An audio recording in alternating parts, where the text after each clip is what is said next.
Hey y'all, Alan here from MB Motorsports in Tinton Falls, New Jersey, and right now I'm going to talk about something that's on almost every car and now is actually mandatory. It's called the TPMS monitor, which is the tire pressure monitoring system, and it's actually part of the valve which is in your tire.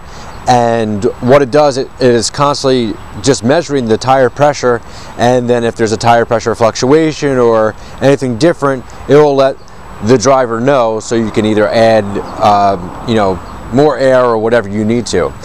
Now that these are in all of the cars, they are kind of expensive if something breaks, and I spoke to a couple different mechanics and they just see them constantly breaking, and they're not cheap either, because you got to think they're wireless sensors, so they're going into the tire and they send it to a receiver inside your car. And there's obviously 4 sensors, and they can be about $100 or so. Some need actual programming if one breaks, but there are a couple different options to make sure that you're taking care of them. Now, my car, I have a 2008 Mazda 6. One of my tire pressure sensors actually was destroyed, and this was due to it was actually something stupid, not even really thinking. I bought a new tire cap, and they looked like these chrome tire caps, but actually had brass inside. And because of these are mostly made of aluminum, what happened was the brass inside of the actual chrome looking tire cap on top of the aluminum caused a galvanic corrosion to happen and pretty much seized, because I wasn't always taking it on and off. So luckily, 3 of the 4 tires I was able to remove the cap, and the last tire, it was completely stuck. And what I did, I just tried pretty much with all my might, held it as tight in place as possible, and as soon as it released, it actually popped the whole tire pressure monitoring system and the air came out of the tire. Now, if you can see on here, this one is pretty much destroyed, the thread and everything like that, and you really have to buy the whole system here, which is a real pain. This one, you could actually, most likely, if you can find a broken one, you can get a new valve stem and maybe hook it back up to this. I found one actually on eBay. It was about $20 or so, but if you have to replace 2, 3, or 4 of them, it's going to be pretty expensive, and you really can't get them from junkyards either, because they want to sell the whole tire system. So it's a real pain, but it's definitely something that you need. In the Mazda, I know they recommend getting the OEM, the actual Mazda brand. They do sell other brands out there like Dorman and stuff, but Mazda, when I spoke to them, they said really they don't recommend getting it because sometimes it doesn't actually sync up with the computer, especially if you're using one of these aftermarket brands along with other Mazda ones.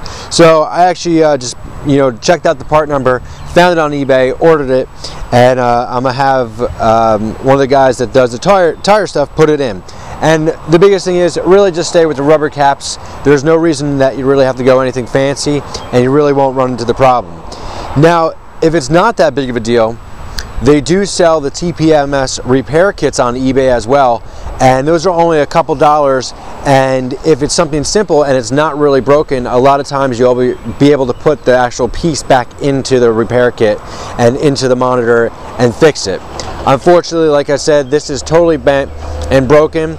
Not going to happen, but this is very important to have, especially in the winter months, to be able to monitor your tire pressure. Otherwise, the light's going to stay on. There's really no way to turn it off, since it is a mandatory feature by the government that needs to be installed in all the cars now. So just make sure you take care of that TPMS monitor, and I do recommend getting the actual brand if you have to replace it.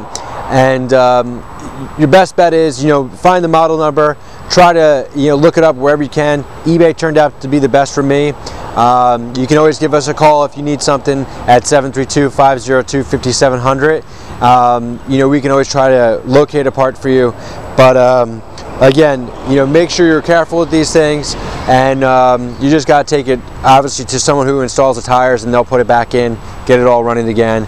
Your light will go off, you'll be safe, your tire pressure monitor system will be working again.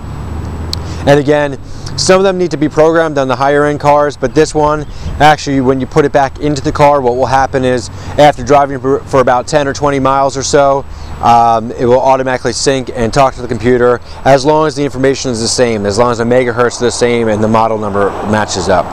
Again, I hope this was a helpful video, a little insight into a TPMS remounder, and just again stay away from those brass tire caps inside, because again you'll have the galvanic corrosion happen when the brass sits on top of the aluminum stem. Again, this is Alan with MB Motorsports here in Tinton Falls, New Jersey, and check us out mbmotorsports.com or on the Facebook page facebook.com/mbmotorsport. Hope this was a helpful tip, and I'll see you soon.